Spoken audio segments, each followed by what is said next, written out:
Greetings, I'm Rob Chapman. And I'm Rabea. Welcome to a long and rambling chat about Chapman guitars. How long has it been since we shot a video together? I actually can't remember the last time we shot a video together. I can't remember. I think that's probably some kind of a crime. I think so too. It's not good. If you think it's a crime, put it in the comment section below. Right, that's a crime, Rob and Rabea. So I've got an ML1 ON. This is the V2 from Chapman's standard range, swiftly becoming my favourite standard range guitar. This is actually my own personal guitar, so you must forgive me since I've dinged it twice, scratched it on the back. I haven't taken this. You know when you get a new guitar and you can't quite bring yourself to take off all of the wrapper? That's a crime in itself. Look, it's just begging to be fully pulled. Yeah, go on, pull but it. No, I'm just going to leave it like that, just because I know it'll irritate you. And I've set it up a whole bunch of times, recorded an album with it, and I love this guitar so much. And I'm actually quite excited for you to play it. Okay. Because you've not played this guitar yet. No, these are V2, right? Yes. So, new factory in Indo. New factory in Indo. And then we've got the full ML1 fat. Pro Modern. Yes. The ML1 Pro Modern for me is, I remember that when we did the NAMM show, was it 2 or maybe 3 years ago now, when we did the here's all the brand new versions of Chapman guitars.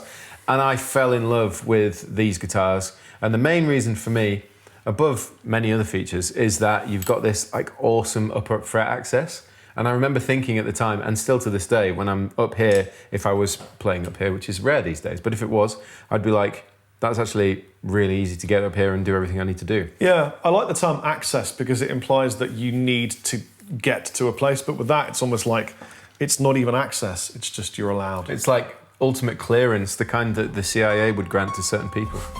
Level 5, yeah. You're allowed to see the flying saucer. Yeah. But I mean, everything about these is for me, is just pro, as you would say.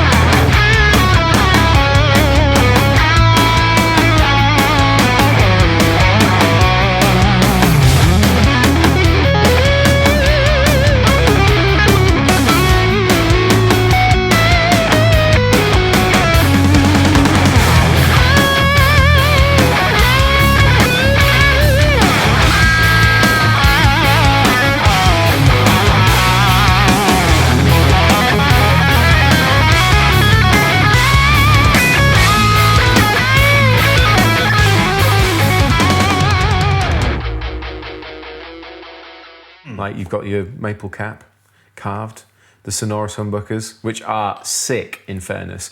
And then of course the 5-way wiring, which I really like, because 2 and 4 are tones that you wouldn't really expect on modern guitars.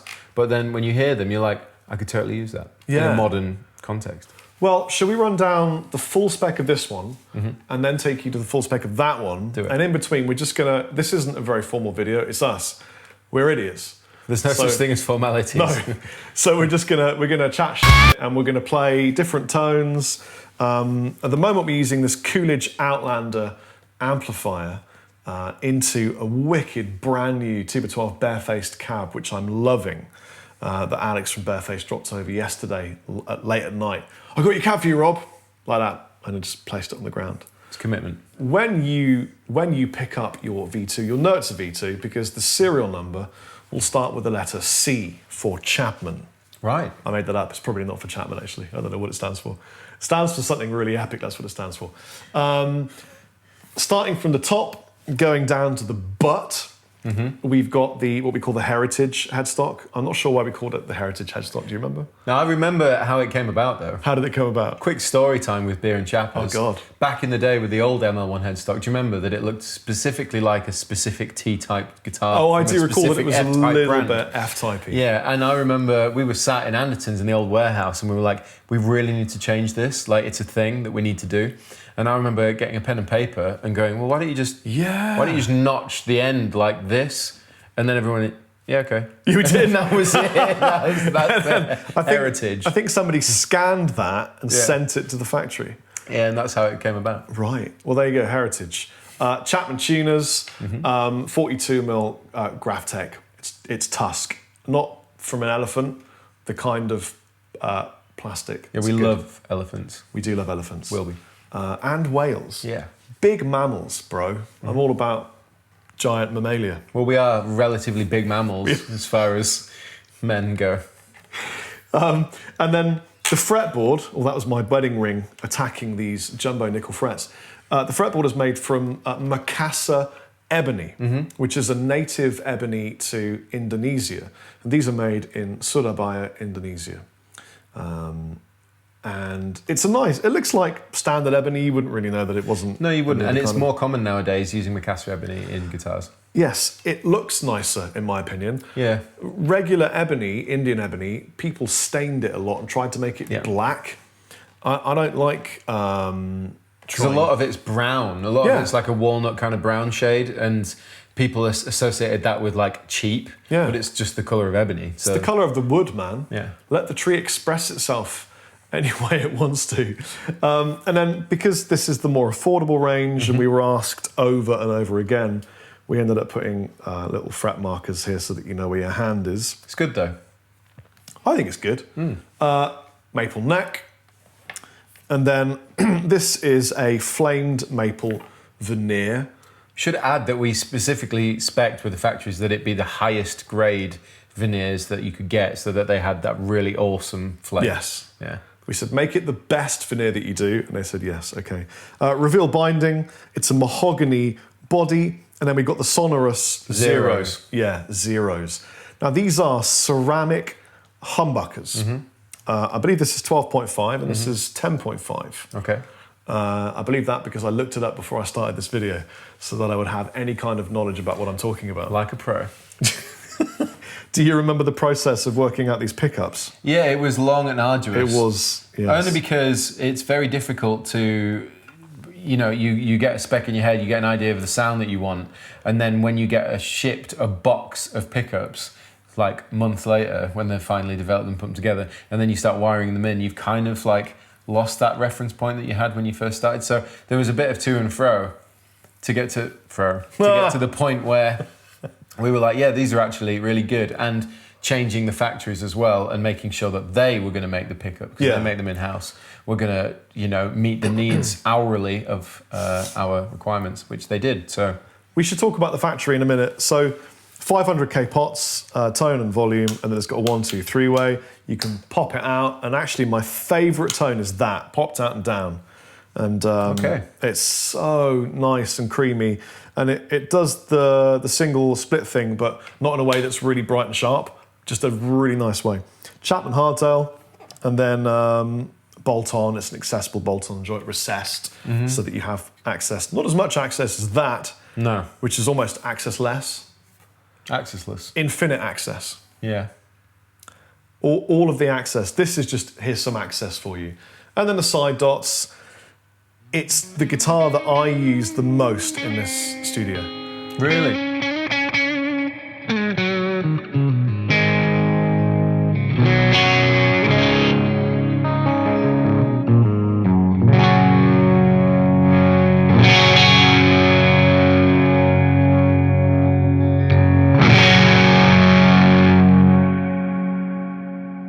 On the floor, we've got the Immerse reverberator giving us, it's fair to say, quite a lot Can you tell I had my hands on it before we shot this video? It's very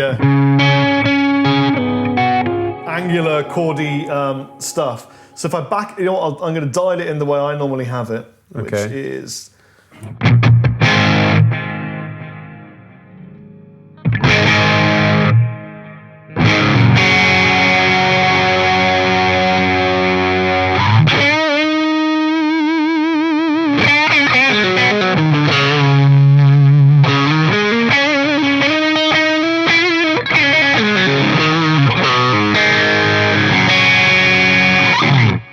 Oh man, I actually prefer the way you had it. It's such a nice, easy to play guitar, and it looks like you're not struggling whatsoever. No, and what I started doing a lot more with this guitar is playing with my fingers. Okay. I think that's because I've moved into a new house, I've got a baby on the way, and I've got a toddler, and when I get the chance to sit down and play, I'm like, Where's my, whatever, how does...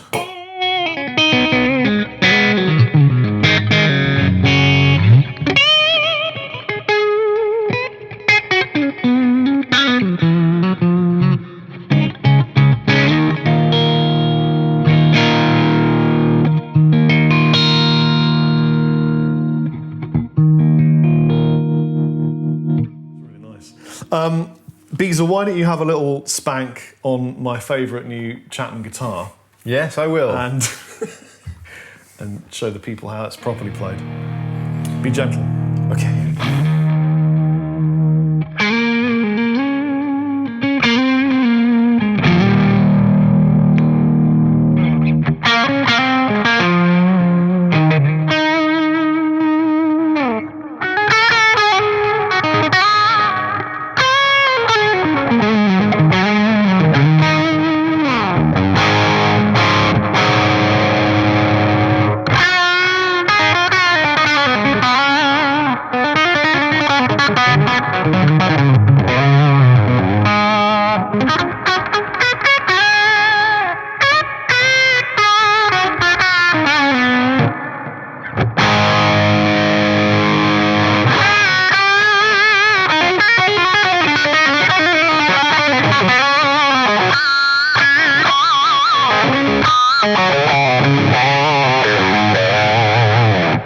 Oh, Yeah, it's like, yeah, I know what you mean about the easy to play thing. yeah. Yeah, and I can tell that this is your guitar. How can you tell it's my guitar? Based on the action and also the I don't know, there's always a certain slinkiness Why to don't your you guitars. describe the setup so that people know? The setup on this guitar is, I would say, a low mid action. And You think that's a low action? Yeah. This really shows you Rabea's taste in setup, because that's a high action, bro. Is it? That's at least, where's the 12th fret? I can't see with the lights. That's a high action. Show the camera the action on this guitar.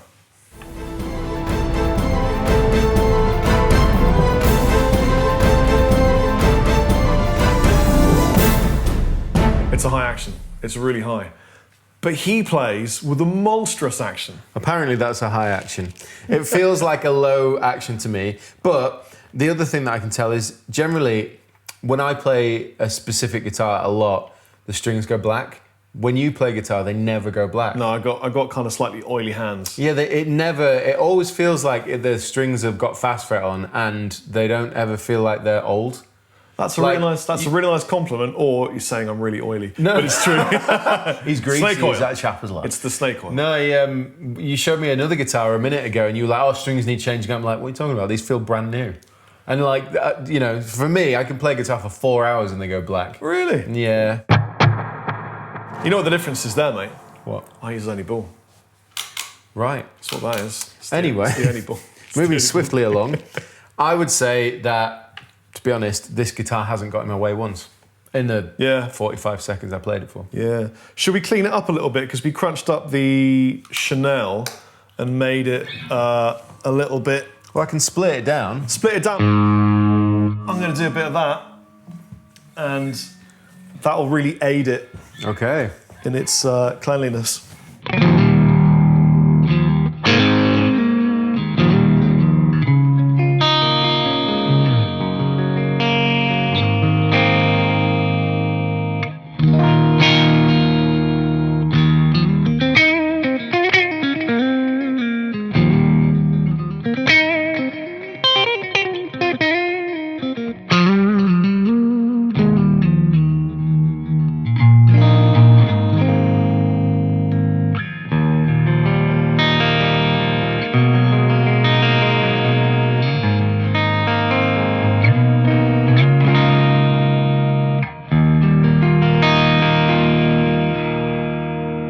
Was that a bit from Extreme? It may have possibly been. It is. It's from so Pornography. worked into my DNA now is Extreme that I just probably play loads of Extreme without even realising. But more to the point, the split tones in the guitar are stunning. They are nice, aren't they? They really are. And I don't know why they are so nice, but I literally, when I recorded this album called Chromatic Aberration, I used it split for the whole thing. I didn't humbucker down. and I don't know why they are so nice.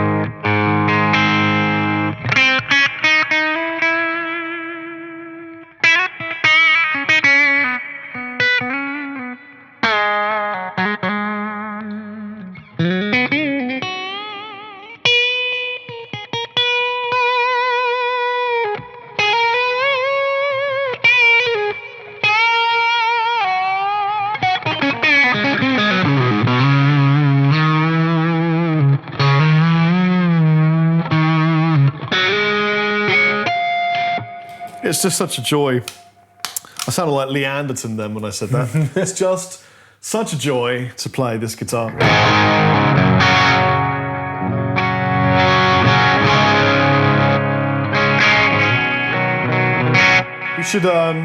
We should drop tune it. Could you re-crunch my amp, please, Bees?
Sings. It does, yeah. So I really like, there was a tone in particular that you did. It sounds like Centered and One's rhythm tone. Yeah.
I mean, they're spanky as well. Yeah, they really are. It's I'm really proud of the pickups. Yeah. But what I find so cool is that it's, relatively speaking, it's a really affordable guitar, but it sounds totally sick. And so I'm really proud of it. And I'd be proud of it, man. We can both be proud of it, Beer. Because we're both part of the Chapman family. You literally are now, because you're my son's godfather. Well, there you go. There you go. You're like Rabea Masad. Rabea Wasef Masad Chapman. That's kind of weird. But comment in the comment section below if when you cosplay a guitar you enjoy going like that. I've never tried that. I really do. You just go... I have never done that. Wait, you didn't gain it up with the drop tune? I didn't, did I? No. So again, people will question your authenticity.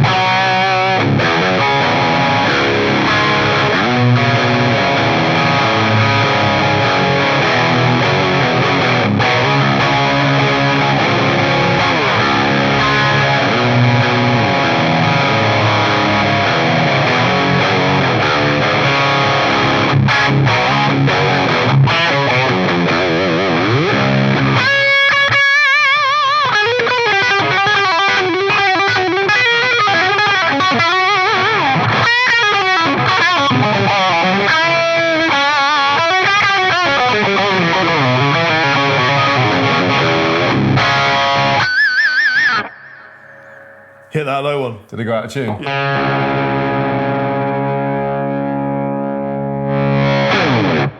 Well, I had a little laugh because Ben bummed something by accident. He walked in, he was filming, he went, oh, sorry, Ben, but Rory, could you replay the moment when Ben hit his bum on something behind him?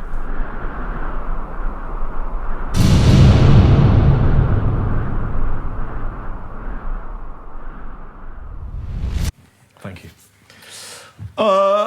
That's a really good guitar. Let's try the expensive one. Okay. So where do we start? Where do you want to start at the Or top? should we start with the wood? Okay. So on the neck, we've got a 3-piece maple. It's a neck through, as you see. I'm sure quite a few of you watching this video probably already know this spec, but I'm just going to tell you it again. 3-piece maple neck through, string through here, as you can see. We got 2 mahogany wangs that have been painted black.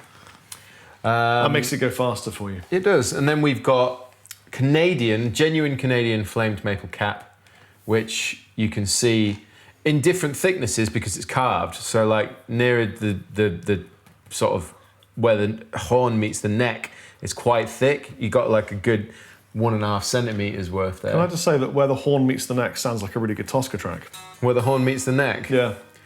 Like a bull charging into the neck of its enemy. Yeah. Okay, back on track. And then, yeah, we got the Canadian flamed maple top, which is fantastic, and it does actually add a snappiness to the guitar because maple is more dense. Denser? Did you just bring it tone wood? Dense. I did. I went there. You went tone wood. What else do I enjoy? The ebony fretboard. I do enjoy the ebony fretboard, and then we've also got ebony headstock cap, which, to be fair, I really like. Adds about 0.4% of a mid-range focus with this extra bit of ebony on the cap with the headstock there. But it's the little things, right? It's the Yes. aesthetics. And that is an aesthetic thing that I think really adds to its professionalism. There you go. Stainless steel frets. Yeah. Glow-in-the-dark side dots, which I can genuinely vouch for and say are an absolute lifesaver when you're playing live, because sometimes the lights go down. Sometimes the lighting engineer doesn't know your music. And when the lights go down, you look at these and you can find your way through the darkness. So you've now, I like that too, that's another good album name, Find Your Way Through the Darkness. We're just churning out the titles. Yeah. You've played a bunch of massive stages now, haven't you? A few. A few. Have you encountered lighting issues on giant stages? Because I know that in Dorje we've encountered a few horrendous lighting situations, but I wondered if that happens again on big stages. It does. It generally hasn't happened on the biggest of the stages we've done, but as of recently, with a couple of the Tosca ones, we had that problem, or at least I'd noticed it. Therefore, I looked to my lumen lays and went, "Thank you, thank you, Lumen Lays. I owe you. Thank you for existing. Yes, and making the world a better place." Then we've got hip shot grip lock open gear tuners. These are locking tuners. Every guitar should come with locking tuners, in my humble opinion, but you know, it's not always the case. Either way, they're amazing because you can restring a guitar super fast and generally tune it up really quick. There's an ebony truss rod cover as well, which is probably worth pointing out. What else we got? The sonorous humbuckers, Chapman's own sonorous humbuckers. I wonder what the resistance is on those. Do you know? Just go. You're right. 15 in the bridge, 13 in the neck. So they are basically the same pickups, ceramic, but hotter. Yeah, and they really do have a grunt to them, which for modern, most of the people I've seen playing these guitars are playing kind of metal, like progressive metal stuff, generally speaking, or they're like shredding. And so what you want is lots of power, lots of sustain and compression, and a good grunt when you're using a lot of gain, which all those genres of music generally, you know, incorporate those tones. Do you know what the main difference between Alnico 5 and a ceramic pickup is? Yes. I don't, so I'm glad that you do. Generally speaking, ceramic magnets have more low end. Right. They're a thicker, bolder low end. Right. And they generally tend to have slightly less mids. Right. And they're a little bit brighter. Huh. And then Alnico, imagine that this is your EQ curve, like this. Then Alnico goes like this. See what I mean? So you have a bit more mid-range, a little less low end. I kind of used to always play Alnico 5, but then I kind of got into the ceramic world and jumped between. My go-to now for a lot of the time is Alnico, but that's just what I'm into at different times. Right. What are you into? Comment in the comment section below. Yeah, let us know. Are you a clay guy or are you a metal dude? What's the crack? Do you know what Alnico stands for? I do. Something nickel. Aluminium, nickel, and cobalt. Yes, that's it. Do you know why it exists? No. Because in the Cold War, saying that, it used to be Alnico speakers, and in the Cold War, they needed those properties for making, was it missiles or weaponry? And this is a bit of speaker for you. So now they took the aluminium, nickel, and cobalt away to make stuff in the war and stuff. So then they made ceramic speakers or pickups, being like the V30 and things like that. That's why we have a V30. Legend has it, Rabea can only tell a story with his eyes closed. I was trying to remember it off the top of my head, and we've gone horribly off course. I really enjoyed the story though. Yeah. It was good. Thanks. Well, back to the guitar. We've got our own hardtail design, the hardtail bridge. It's a hardtail bridge. What more do you want it to do? You can set the intonation, you can set the saddle height. Yeah, man. Hold the strings and shut up. Yeah, and they're enclosed, so they don't rattle around like some vintage bridges do. Yeah. So really, it's good.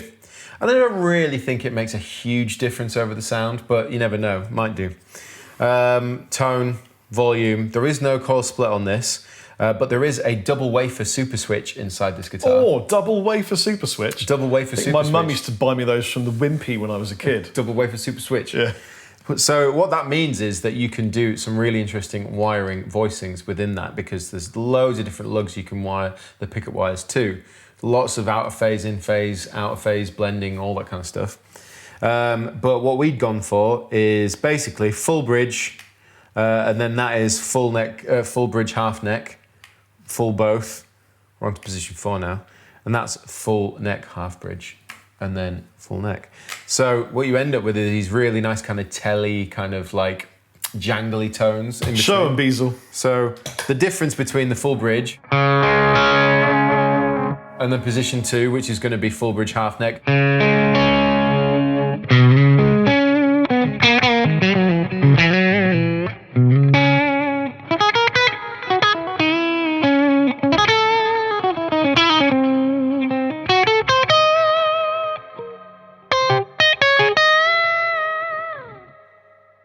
Anyway, It's all right to change key in a jam. I do it all the time. Yeah, it was an accident.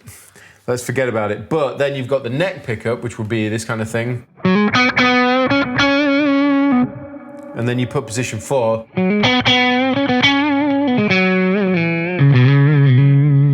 It's which really is my interesting. favourite. It's a little bit more aspirate, isn't it? Yeah. It's like a Justin Bieber comes in on your vocal track, adds a bit of a backing thing. You said it's like an ass before you changed what you were going to say. Aspirate. Yeah, but then you went, it's like an ass, like Justin Bieber. I did, yeah. Yeah, you did. Yeah. No one else would have picked up on that though.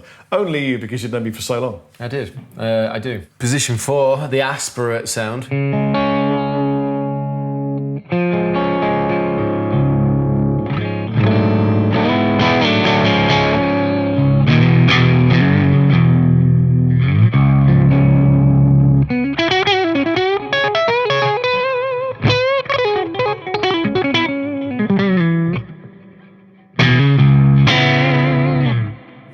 It's my favourite sound for a lot of stuff. I keep putting these guitars out of tune, don't I? Only that one string.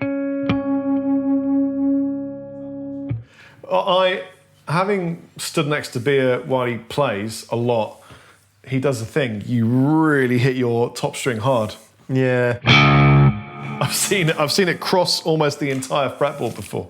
It's so yeah. But either way, Sounds great. and it's a good slab of ebony on this neck. Yeah. The neck profile, I would say, so the neck width, again at the nut, is 42 mil.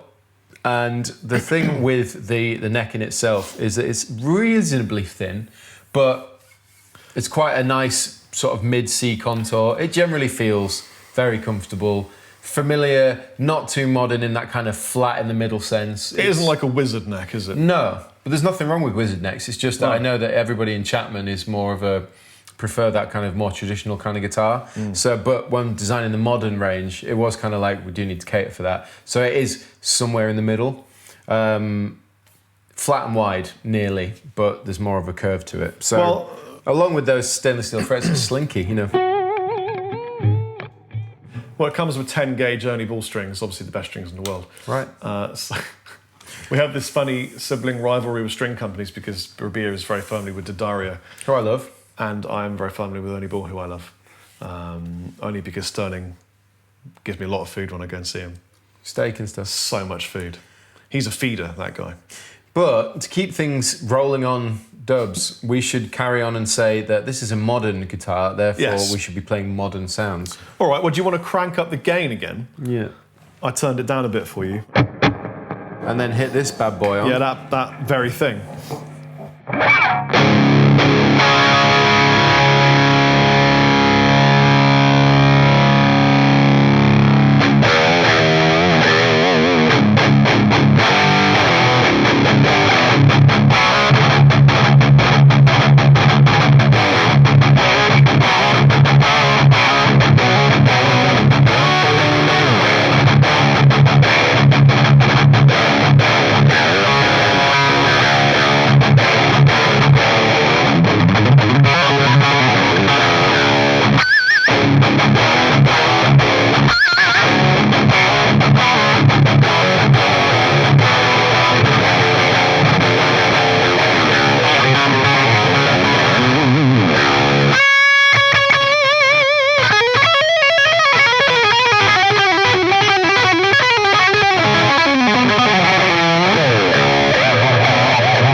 That was awesome. It's a great guitar. Designed for that stuff. Like, Do you want to know in my something opinion. slightly shocking and maybe a bit weird?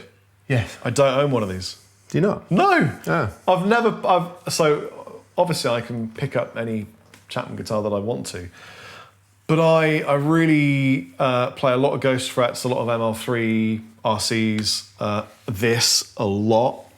I really like this, and I get stuck playing the one guitar more, and I don't play a lot of the range. And I've never really, I've had a Proto for like a couple of months, and then I think you took it and used it, and then I think you just kept using it. Yeah.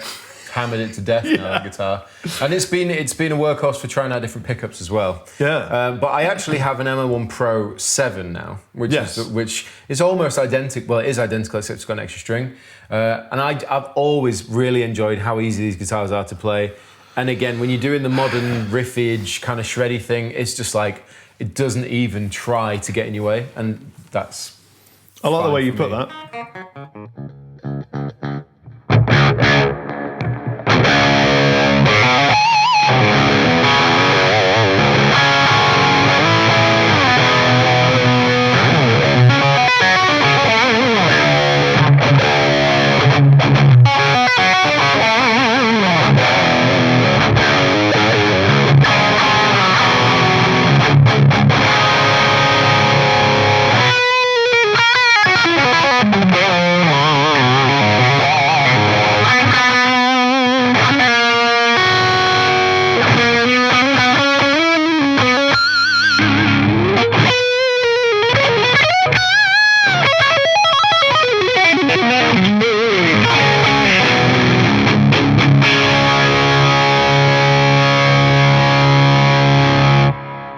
Do you want to wah me? Yes.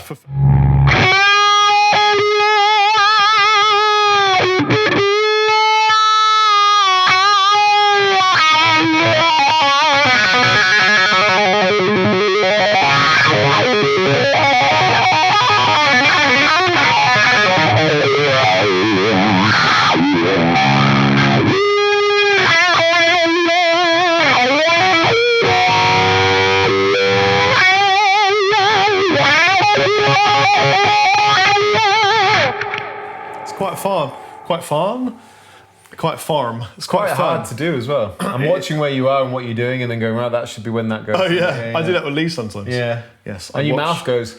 I watch where he goes, and then I move my foot in accordance to his hand position. But let's be honest, it's a good guitar. It's a great guitar. Yeah. I'm really proud of it, and yeah, I really should acquire one. That's a weird thing. You probably don't know this, but Chapman guitars don't own a lot of the guitars because the retailers buy them directly from the factory. So if I want to have one, I've got to buy one. Well, that's ironic. It's ironic, yeah. Don't you it's think? very Alanis Morissette. It is. So I have to phone up Thomann or Anderton's or Guitar Center and go, hi, can I just, hi, yeah, I wonder if I could buy one of the, they go, hi Rob, yeah. It's also worth pointing out that although this video is biased because we're on the Chapman Guitars channel and we're talking about Chapman guitars, saying that they're really good and everything, genuinely, as a lover of all guitars and as Rob has preached many a time, Oh, yeah. we both own lots of different guitars, Fenders, PRS, Oh, a lot of other guitars. Music Man, all sorts of other stuff, Gibson, and it's kind of that thing where like when I play live, I grab my Chapmans and that's what I use because they're kind of trustworthy in that sense. And you know, you could say, "Oh, yeah, they're just saying that because it's we're trying to do what we want." These guitars." It is one of those things where like they just stand up against the others, and I genuinely really enjoy playing Chapman guitars. I'm glad that you said that. As an artist and someone that's close to the brand, Yeah. genuinely, I do. I've got a Dan Electro, and there's something about it.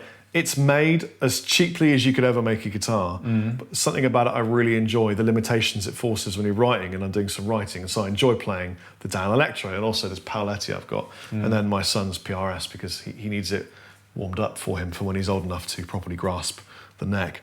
So yeah, it's important. Go and play any guitar you want. We're never going to tell you Chapman's the best. We're absolutely not the best.